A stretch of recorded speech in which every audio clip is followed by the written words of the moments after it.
Hello everyone, this is Stephanie of Creatively Miss Me, and today I'm participating in an open invitation challenge. And this challenge is entitled the DIY Christmas Centerpiece Challenge. Okay guys, it is hosted by two of our wonderful YouTube sisters here, Antoinette of Simple Yet Chic, and Jessica of Measure and Mix. Now they have simple rules guys, and they will be listed down below in the description. So I want to show you my centerpiece guys, and I hope you enjoy my video. Okay guys, here's my centerpiece that I made for the DIY centerpiece. What I have is my white tray that would be on the table with some of that lining that's supposed to look like snow.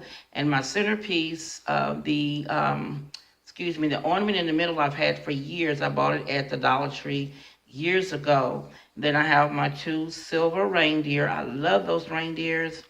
And then in the back you see a small tree.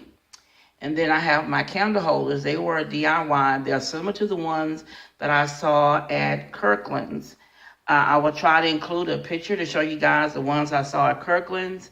And I made these from items from the Dollar Tree. Well, the vase is not from the Dollar Tree, but you can use a 7.5 inch they have at the Dollar Tree and do the same thing.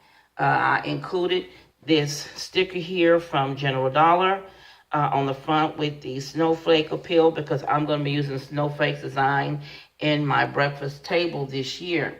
So guys, here is my centerpiece. If you enjoyed my little short video guys, you know what to do.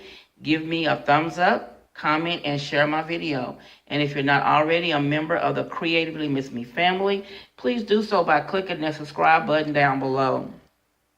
And once you click it, you'll see a bell. Click that bell. That bell is a notification bell, and that bell will notify you each and every time I upload a video. And also, guys, follow me on my social media accounts. They should be listed down below on the screen and as well as in the description down below. And as always, guys, this is Stephanie of Creatively Miss Me saying thank you guys for watching, and you be blessed.